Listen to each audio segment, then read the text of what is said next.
Good morning class. चलिए आज की क्लास में हम numerical of relative lowering of vapour pressure करेंगे।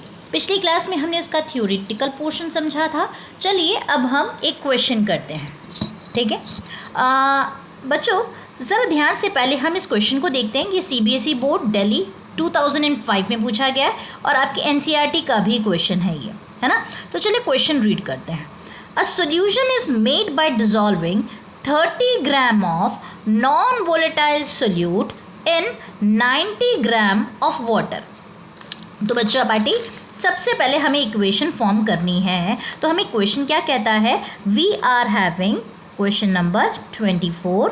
हमें क्या कहा गया है, इस क्वेश्चन में एक्सप्लेन क्या कर रहा है, that is we are having a solution made up of non-volatile solute। इस non-volatile solute को हमने क्या किया, वाटर के साथ मिक्स कर दिया। बच्चों जब इसे हम मिक्स करेंगे तो हमें क्या मिलेगा, सोल्यूशन मिलेगा, है ना। इससे मुझे एक और चीज़ बताई गई है, that is 30 gram of non volatile solute. ये क्या दे रखा है बेटा, 30 ग्राम, है ना। ग्राम बोलते से ही हमारा दिमाग क्या बोलेगा, इट इज़ वेट। ठीक, सोल्यूट है, सोल्यूट हमेशा B से रिप्रेजेंट होता है, ये 2 से रिप्रेजेंट होता है। सॉल्वेंट A या 1 से रिप्रेजेंट हो जाता है। तो ये वेट है सोल्यूट का यानी B का, तो हम कैसे लिखेंगे, WB, ठीक है। अच्छा उसके बाद हम क्या कह रहे हैं, क्या है, dissolve in 90 gram of water. तो ये अगेन क्या है, 90 ग्राम है, किसका है, वाटर है। ग्राम माने बेटा क्या, गेन क्या है, वेट है, सॉल्वेंट का है, तो WA आ जाएगा, ठीक है। चलिए आगे बात करते हैं। It has a vapour pressure of 2.8 kilo pascal a 298 kelvin. आगे बोलता है अ 298 kelvin the vapour pressure of pure water is 3.64 kilo pascal.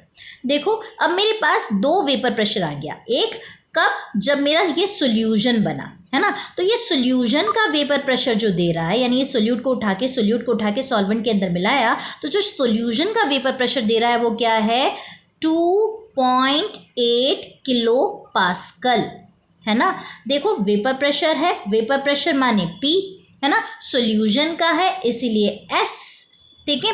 And और ये क्या है, vapour pressure of pure water. Pure water माने मेरा सॉल्वेंट है, और सॉल्वेंट का वेपर प्रेशर कैसा होता है, वेपर प्रेशर माने P, सॉल्वेंट का है इसलिए A, और ये क्या आ जाएगा, नॉट।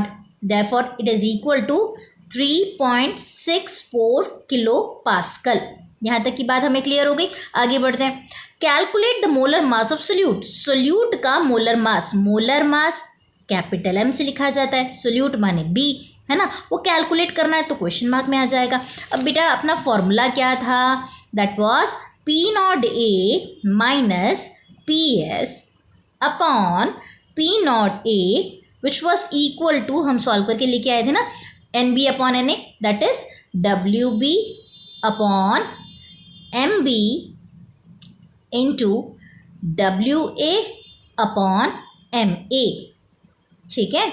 अब चलो देखें, वैल्यू सब्स्टिट्यूशन करते हैं। P0A की वैल्यू क्या दे रखी है, 3.64 माइनस PA की वैल्यू क्या है, 2.8 अपॉन P0A की वैल्यू अगेन क्या दे रखी है, 3.64 इज इक्वल टू WB दे रखा है। देखो क्या निकाला था हमने, 30, तो ये लिख दिया 30 into MA, molecular mass of water. देखो पानी का क्या होता है, हाइड्रोजन का एक होता है, 2 hydrogen, that is 1 into 2 plus oxygen का कितना होता है, 16।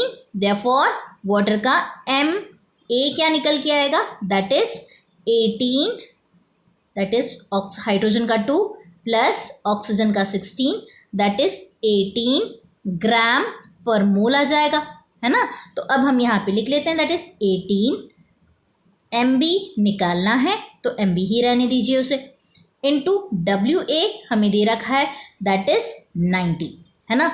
अब इसे सॉल्व करेंगे, सबसे पहले यहाँ माइनस कर देंगे, दैट इज 3.64 माइनस 2.80 हो जाएगा, है ना। 4 minus 0 that is 4, carry over 16, 8 2 ज़ा 16, दैट इज 0.84, फिर 2 दैट इज 0। तो यहाँ क्या आएगा बेटा, 0.84 upon 3.64 is equal to 30 into 18/MB into 90। MB को इधर भेज देते हैं, बाकियों को यहाँ भेज देंगे, तो हमें क्या मिलेगा, MB is equal to 30 into 18/3.64।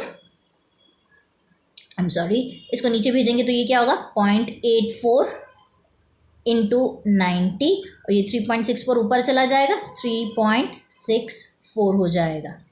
ठीक है, चलिए जब हम इस पूरे को सॉल्व करके लाएंगे तो अल्टीमेटली हमें हमारी इक्वेशन दैट इज MB की वैल्यू क्या मिलेगी, दैट इज 26 ग्राम पर मोल मिल जाएगी। आई होप ये क्वेश्चन आपको अच्छे से समझ में आया होगा। Okay guys, bye bye for today.